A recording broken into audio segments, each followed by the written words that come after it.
وَإِذَا سَأَلَكَ عِبَادِي عَنِّي فَإِنِّي قَرِيبٌ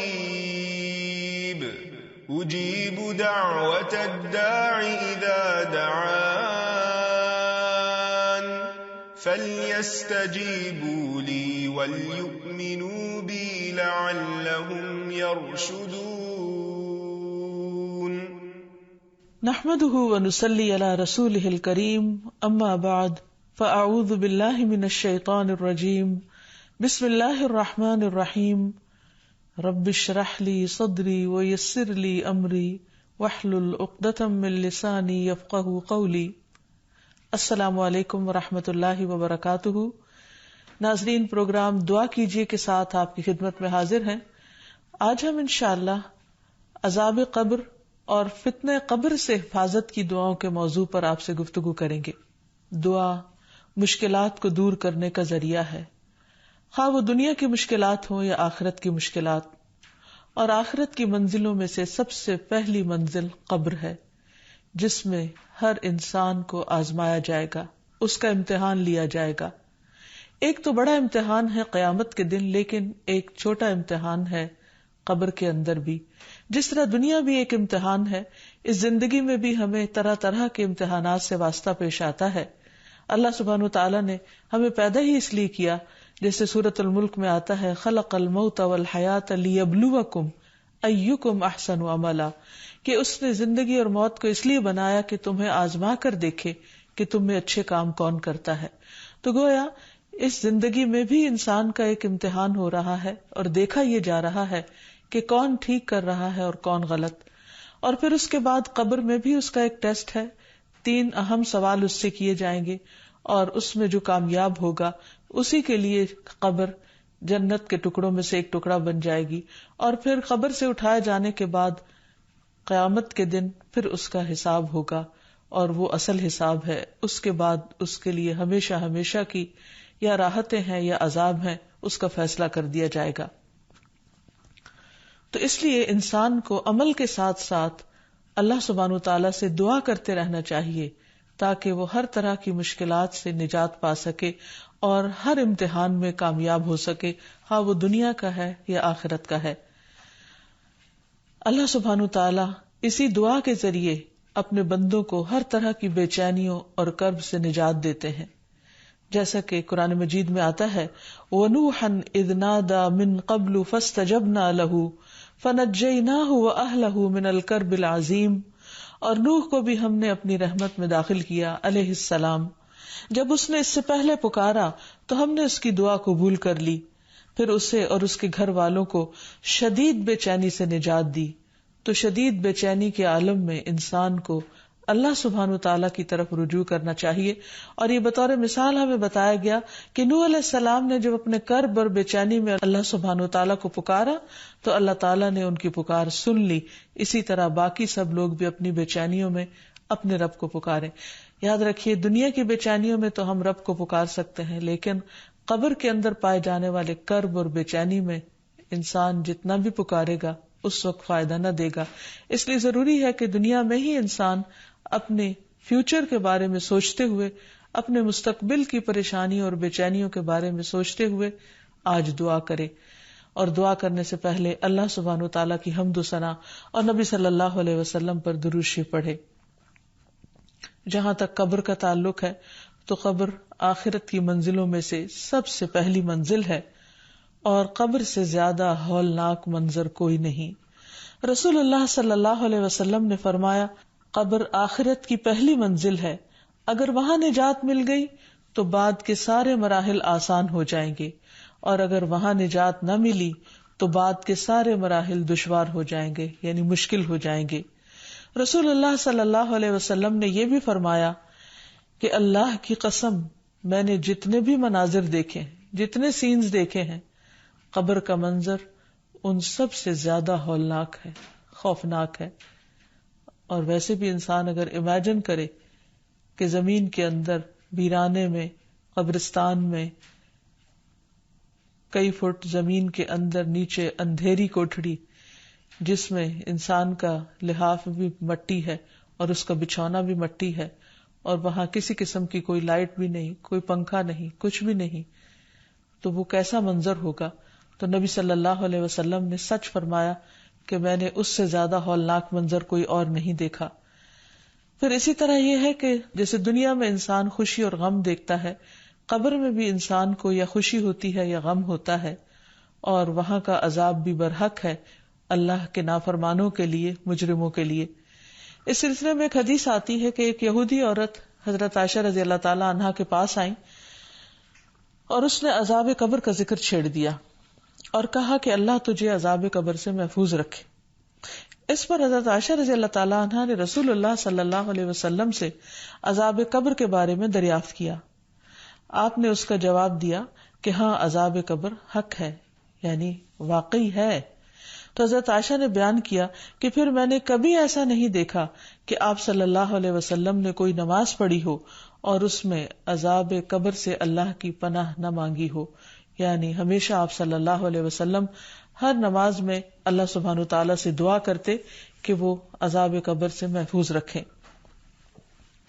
اسی طرح ایک اور موقع پر نبی صلی اللہ علیہ وسلم اپنے صحابہ کے ساتھ بنو نجار کے باغ سے گزر رہے تھے تو اچانک وہ گدھا بدک گیا جس پر آپ سوار تھے، تو قریب تھا کہ وہ آپ کو نیچے گرا دے۔ تو آپ صلی اللہ علیہ وسلم نے پوچھا کہ یہاں اس جگہ پر کیا ہے؟ تو پتہ چلا کہ یہاں دور جاہلیت کے لوگوں کی قبریں ہیں۔ تو آپ صلی اللہ علیہ وسلم نے جب پوچھا کہ یہ لوگ کب مرے تو عرض کیا گیا کہ یہ لوگ شرک کی حالت میں مرے تھے۔ تو آپ نے فرمایا کہ ان لوگوں کو ان کی قبروں میں عذاب ہو رہا ہے۔ اگر مجھے یہ خیال نہ ہوتا کہ تم لوگ اپنے مردوں کو دفنانا چھوڑ دو گے تو میں تمہیں یہ عذاب اس وقت سنواتا، یعنی اللہ تعالیٰ سے دعا کرتا کہ تمہیں قبر کے عذاب کو سنوا دے جسے میں سن رہا ہوں۔ پھر آپ صلی اللہ علیہ وسلم ہماری طرف متوجہ ہوئے اور فرمایا تم لوگ دوزخ کے عذاب سے اللہ کی پناہ مانگو۔ صحابہ نے عرض کیا ہم دوزخ کے عذاب سے اللہ کی پناہ مانگتے ہیں۔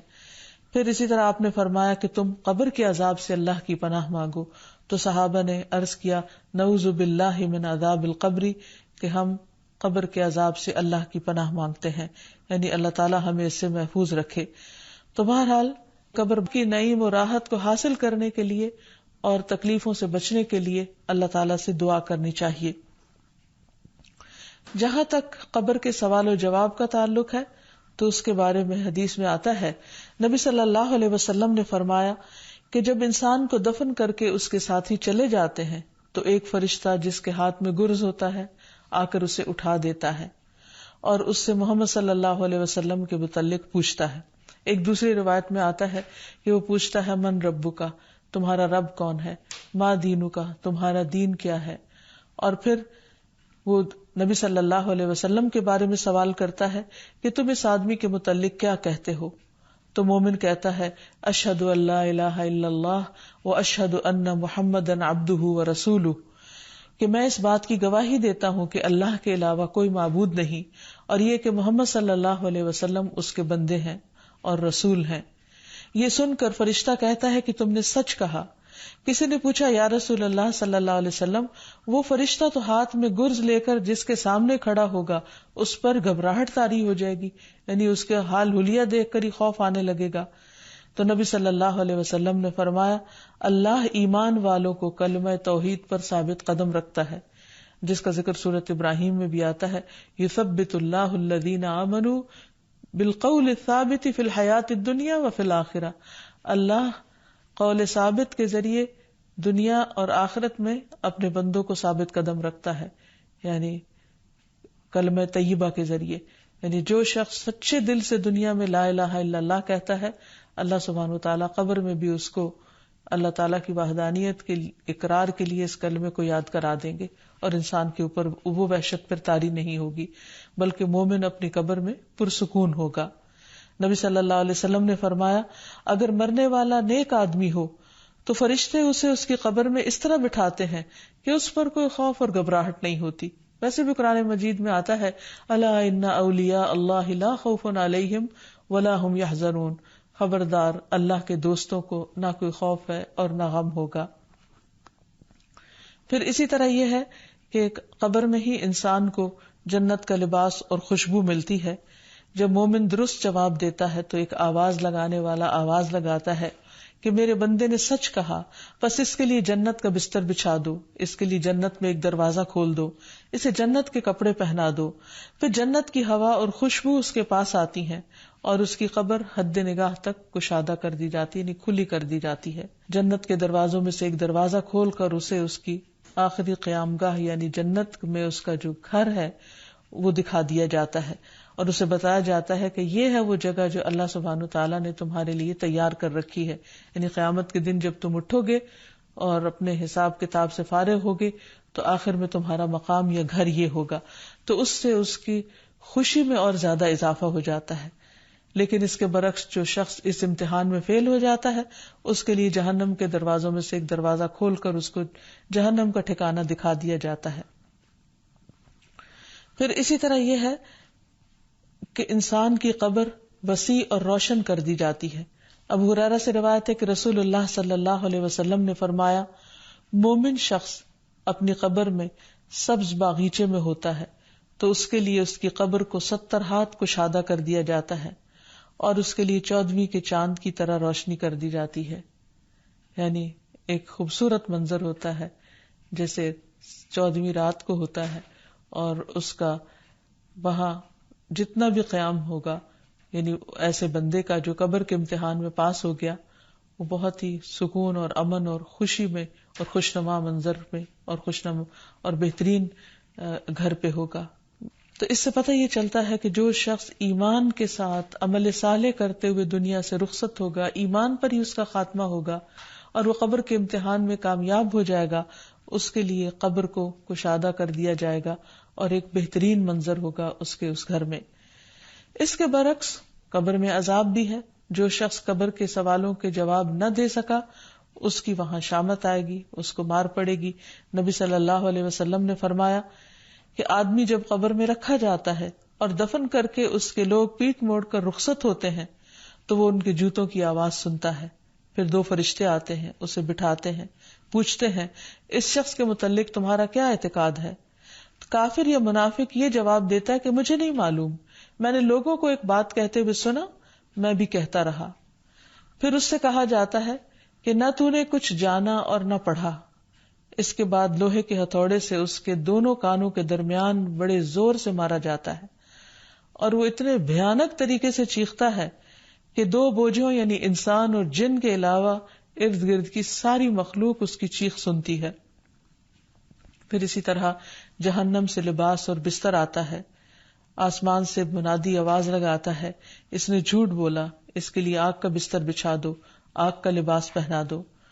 پھر جہنم کا دروازہ کھول دیا جاتا ہے، قبر کو تنگ کر دیا جاتا ہے، اس شخص پر اندھا بہرا فرشتہ مقرر کر دیا جاتا ہے جو اس پر سزا دینے کے لیے مسلط ہوتا ہے تاکہ اس پر کسی قسم کا کوئی رحم نہ کھائے۔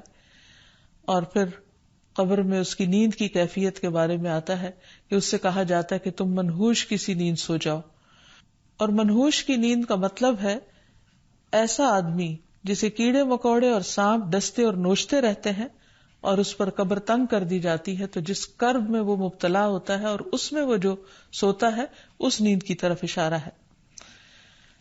پھر یہ ہے کہ عذاب قبر کے اسباب کیا ہیں، یعنی کیا چیز ہے جو انسان کو وہاں مصیبت سے دوچار کرے گی۔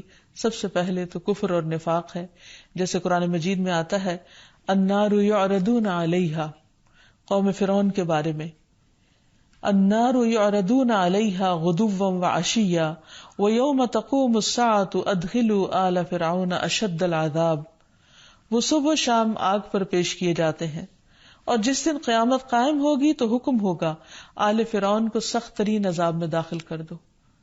تو یہ نبی صلی اللہ علیہ وسلم کو معراج پر بھی دکھایا گیا تھا کہ کس طرح آل فرعون کو صبح و شام آگ پر پیش کیا جاتا ہے۔ حالانکہ دیکھیے کہ آل فرعون جو ہے وہ پانی میں ڈوب کر مرے ہیں، لیکن اس کے باوجود مرنے کے بعد قیامت تک کے بیچ کے عرصے میں انہیں آگ پر پیش کیا جا رہا ہے، یعنی انہیں آگ کا عذاب ابھی بھی مل رہا ہے۔ اور قیامت کے دن جیسے کہ اس آیت میں آتا ہے، اور جس دن قیامت قائم ہوگی کہا جائے گا ادخلوا آل فرعون اشد العذاب، اب آل فرعون کو شدید ترین عذاب میں داخل کرو، یعنی اصل جہنم میں اب ان کو ڈال دو۔ اسی طرح جو شخص نیک عمل نہیں کرتا، اپنی دنیا کی زندگی کو ضائع کرتا ہے، وہ بھی جا کر وہاں سخت پچھتائے گا اور پکارے گا اور فریادیں کرے گا کہ مجھے کسی طرح واپس بھیج دیا جائے تاکہ اب میں اچھے کام کر کے آؤں. حتی اذا جاء احدهم الموت قال رب ارجعون لعلی اعمل صالحا فیما ترکت کلا انہا کلمۃ هو قائلها ومن ورائہم برزخ الی یوم یبعثون. یہاں تک کہ جب ان میں سے کسی کے پاس موت آتی ہے تو کہتا ہے اے میرے رب مجھے واپس بھیج دے تاکہ میں جو کچھ چھوڑ آیا ہوں اس میں کوئی نیک عمل کر لوں. ہرگز نہیں، یہ تو ایک بات ہے جسے وہ کہنے والا ہے، اور ان کے پیچھے ایک پردہ ہے اس دن تک جب وہ اٹھائے جائیں گے. یعنی برزخ کی طرف اشارہ ہے کہ اب دنیا کی طرف واپس آنے میں رکاوٹ ہے. کوئی بھی مرنے کے بعد دوبارہ زندہ ہو کر نہیں آ سکتا، اور نہ ہی وہ عمل کر سکتا ہے جن کو دنیا میں وہ اپنی زندگی میں نہ کر سکا یا نہ کرنا چاہا اس نے. پھر اسی طرح دوسری بڑی چیز جو انسان کے لیے قبر کے عذاب کا ذریعہ بنے گی ہے وہ ہے ظلم کرنا. قرآن مجید میں آتا ہے وَلَوْ تَرَى إِذِ الظَّالِمُونَ فِي غَمَرَاتِ الْمَوْتِ وَالْمَلَائِكَةُ بَاسِطُو أَيْدِيهِمْ أَخْرِجُوا أَنفُسَكُمْ الْيَوْمَ تُجْزَوْنَ عَذَابَ الْهُونِ بِمَا كُنْتُمْ تَقُولُونَ عَلَى اللَّهِ غَيْرَ الْحَقِّ وَكُنْتُمْ عَنْ آيَاتِهِ تَسْتَكْبِرُونَ. کاش آپ ظالموں کو دیکھیں جب وہ موت کی سختیوں میں مبتلا ہوتے ہیں اور فرشتے ان کی طرف اپنے ہاتھ پھیلائے ہوئے ہوتے ہیں اور کہتے ہیں لاؤ اپنی جانیں نکالو، آج تمہیں ذلت کا عذاب دیا جائے گا کیونکہ تم ناحق باتیں اللہ کے ذمے لگاتے تھے اور اس کی آیتوں سے تکبر کرتے تھے. اسی طرح تو اس آیت میں بھی آپ دیکھیے کہ یہ کہا جا رہا ہے کہ موت کی سختیوں کے وقت ان کی جب فرشتے ان کی جان نکال رہے ہوتے ہیں تو اس وقت ان کو یہ خبر دے رہے ہوتے ہیں کہ لاؤ اپنی جانیں نکالو، آج تمہیں ذلت کا عذاب دیا جائے گا. یعنی جان نکالنے کے بعد جو قبر کا مرحلہ ہے اس کی طرف اشارہ ہے. کیونکہ تم ناحق باتیں اللہ کے ذمے لگاتے، اس کی آیتوں کو ماننے سے تکبر کرتے، یعنی مان کے نہیں دیتے تھے. پھر اسی طرح چغل خور اور پیشاب کی چھینٹوں سے نہ بچنے والا، ان لوگوں کو بھی عذاب قبر ہوتا ہے. ابن عباس بیان کرتے ہیں کہ نبی صلی اللہ علیہ وسلم کا گزر 2 قبروں سے ہوا. آپ نے فرمایا ان دونوں قبر والوں پر عذاب ہو رہا ہے اور یہ کسی بڑی بات پر نہیں ہو رہا. پھر فرمایا کہ ان میں سے ایک شخص تو چغل خوری کیا کرتا تھا اور دوسرا پیشاب سے بچنے کی احتیاط نہیں کرتا تھا، یعنی کہ اس کے کپڑے نجس ہوتے تھے، اس کا جسم نجس ہوتا تھا، اور جب جسم اور کپڑے نجس ہو تو نہ انسان کی عبادت ہوتی ہے نہ نماز ہوتی ہے. تو اس لیے اس سے بھی بچنے کی ضرورت ہے. اسی طرح لوگوں کی برائیاں کرنا، لوگوں میں پھوٹ ڈلوانا، باہمی تعلقات خراب کرنا، ایک دوسرے کے بارے میں بدگمانیاں پیدا کرنا، من گھڑت باتیں ایک دوسرے کی طرف سے پہنچانا، جھوٹ بولنا اور لوگوں کو باہم لڑا دینا، یہ ایسا بڑا جرم ہے کہ جس کی وجہ سے عذاب قبر کی پیشن گوئی کی گئی ہے. پھر اسی طرح خیانت کرنا، پھر جھوٹ بولنا. نبی صلی اللہ علیہ وسلم نے فرمایا گزشتہ رات خواب میں میرے پاس 2 آدمی آئے، انہوں نے کہا جسے آپ نے دیکھا اس کا جبڑا چیرا جا رہا تھا وہ بڑا ہی جھوٹا تھا، وہ ایک جھوٹی بات کو لیتا اور ساری دنیا میں پھیلا دیتا، قیامت کے دن تک اس کو یہی سزا ملتی رہے گی. تو جھوٹ بولنا اور جھوٹ پھیلانا یہ بھی ایک بہت بڑا ظلم ہے جس کے نتیجے میں عذاب قبر ہوتا ہے. اور یہ نبی صلی اللہ علیہ وسلم کو خواب میں دکھایا گیا کہ کچھ لوگوں کو ایسا عذاب ہو رہا ہے، اور پھر فرشتے نے بتایا کہ کس کو کس بنا پر عذاب دیا جا رہا ہے، یعنی کس شخص کا کیا قصور ہے. پھر اسی طرح مظلوم کی مدد نہ کرنا، پھر بغیر وضو کے نماز پڑھنا، یہ وہ جرائم ہیں جن پر عذاب قبر ہوتا ہے. اور اسی طرح کچھ کام ایسے ہیں کہ جن کو کرنے سے انسان عذاب قبر سے بچ سکتا ہے.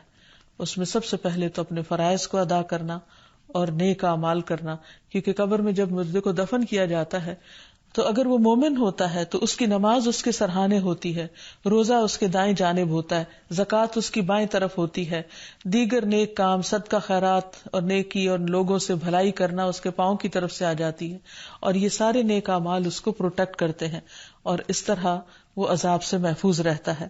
پھر اسی طرح سورۃ الملک کا پڑھنا، نبی صلی اللہ علیہ وسلم نے فرمایا سورۃ تبارک قبر کے عذاب سے روکنے والی ہے، یعنی جو شخص اس کو پڑھے، آپ نماز میں پڑھیں، آپ رات کو سوتے وقت پڑھیں، آپ کسی بھی وقت اس کو پڑھ سکتے ہیں. اسی طرح صدقہ خیرات کرنا انسان کو عذاب قبر سے محفوظ رکھتا ہے. نبی صلی اللہ علیہ وسلم نے فرمایا صدقہ کرنے والوں کی قبروں سے حرارت بجھاتا ہے اور مومن قیامت کے دن اپنے صدقے کے سائے میں ہوگا. پھر اسی طرح پیٹ کے مرض سے فوت ہونے والا بھی فتنہ قبر سے محفوظ رکھا جاتا ہے. پھر اسی طرح جو شخص اللہ کی راہ میں شہید ہو جائے اس کا بھی قبر کا حساب کتاب نہیں ہوتا اور شہیدوں کی روحیں جنت میں پہنچا دی جاتی ہیں. تو اس لیے بہت ضروری ہے کہ ہم سب اپنے لیے دعا کریں کہ ہمیں اللہ سبحانہ وتعالی اس دنیا کے فتنوں سے بھی محفوظ رکھے اور قبر کے فتنے اور قبر کے عذاب سے بھی محفوظ رکھے. پھر اسی طرح حضرت انس سے روایت ہے کہ انہوں نے کہا کہ نبی صلی اللہ علیہ وسلم یہ دعا کیا کرتے تھے: اللہم انی اعوذ بک من الکسل والحرم والجبن والبخل وفتنة الدجال وعذاب القبر. اے اللہ میں کاہلی اور شدید بڑھاپے اور بزدلی اور بخل اور دجال کے فتنے اور قبر کے عذاب سے تیری پناہ مانگتا ہوں. ایک اور روایت میں آتا ہے، حضرت عائشہ کہتی ہے کہ رسول اللہ صلی اللہ علیہ وسلم نے فرمایا، یعنی دعا کرتے ہوئے: اللہم رب جبرائیل و میکائیل و رب اسرافیل اعوذ بک من حر النار و من عذاب القبر. اے اللہ جبرائیل اور میکائیل کے رب اور اسرافیل کے رب، میں آگ کی تپش اور قبر کے عذاب سے تیری پناہ چاہتا ہوں. اسی طرح ایک اور روایت میں آتا ہے کہ حضرت ابو ہریرہ کہتے ہیں رسول اللہ صلی اللہ علیہ وسلم نے فرمایا، جب تم میں سے کوئی تشہد پڑھے تو چاہیے کہ وہ اللہ سے 4 چیزوں کی پناہ مانگے: اللہم انی اعوذ بک من عذاب جہنم ومن عذاب القبر ومن فتنة المحیا والممات ومن شر فتنة المسیح الدجال. اے اللہ میں تجھ سے جہنم کے عذاب اور قبر کے عذاب اور زندگی اور موت کے فتنے اور مسیح الدجال کے فتنے کے شر سے پناہ مانگتا ہوں. پھر اسی طرح انسان نماز کے بعد بھی عذاب قبر سے پناہ مانگے، اور وہ دعا ہے: اللہم انی اعوذ بک من الکفر والفقر وعذاب القبر. اے اللہ میں کفر، فقر اور عذاب قبر سے تیری پناہ مانگتا ہوں. پھر طلوع فجر کے بعد بلند آواز سے عذاب قبر اور فتنہ قبر سے پناہ مانگی جائے. نبی صلی اللہ علیہ وسلم کی ایک پڑوسی خاتون کہتی ہیں کہ وہ طلوع فجر کے وقت رسول اللہ صلی اللہ علیہ وسلم کو یہ دعا مانگتے ہوئے سنتی تھی: اللہم انی اعوذ بک من عذاب القبر ومن فتنة القبر. اے اللہ میں قبر کے عذاب اور قبر کی آزمائش سے تیری پناہ میں آتا ہوں. اسی طرح صبح شام کے اذکار میں بھی قبر کے عذاب سے پناہ مانگی گئی ہے. نبی صلی اللہ علیہ وسلم صبح شام کی دعاؤں کے آخر میں پڑھتے تھے: اللہم انی اعوذ بک من عذاب فی النار وعذاب فی القبر. کہ اے اللہ میں تجھ سے آگ میں عذاب اور قبر میں عذاب سے پناہ مانگتا ہوں. پھر اسی طرح جب دوسرے لوگ میت کے لیے دعا کریں تو وہ بھی اس کے عذاب قبر سے نجات کی دعا کریں. میت کی بخشش کی دعاؤں کے آخر میں آتا ہے: وَأَعِذْهُ مِنْ عَذَابِ الْقَبْرِ. کہ اللہ اس میت کو عذاب قبر یا آگ کے عذاب سے بچا لے. پھر اسی طرح میت کے لیے فتنہ قبر سے بچنے کی دعا بھی کرنی چاہیے. جیسے ایک حدیث میں آتا ہے کہ نبی صلی اللہ علیہ وسلم نے ایک نماز جنازہ پڑھائی اور اس میں آپ فرما رہے تھے: اللہم ان فلان ابن فلان فی ذمتک فقہ عذاب القبر. اے اللہ فلاں بن فلاں تیری امان اور پناہ میں ہے، تو اسے قبر کے فتنے سے بچا. اسی طرح میت بچے کو عذاب قبر سے محفوظ رکھنے کی بھی دعا ہے. سعید بن مسیب کہتے تھے: میں نے ابو ہریرہ کے پیچھے ایک بچے پر نماز جنازہ پڑھی جس نے کبھی کوئی گناہ نہ کیا تھا، تو میں نے ان کو یہ کہتے سنا: اللہم اعذہ من عذاب القبر. اے اللہ اس کو عذاب قبر سے بچا، کیونکہ قبر ہر ایک کو بھیجتی ہے، چاہے کوئی چھوٹا ہو یا بڑا ہو. تو اللہ تعالیٰ سے دعا ہے کہ وہ ہم سب کو اس دن کے فتنے سے، یعنی قبر کے فتنے اور عذاب سے محفوظ رکھے. وآخر دعوانا ان الحمد للہ رب العالمین. السلام علیکم ورحمۃ اللہ وبرکاتہ.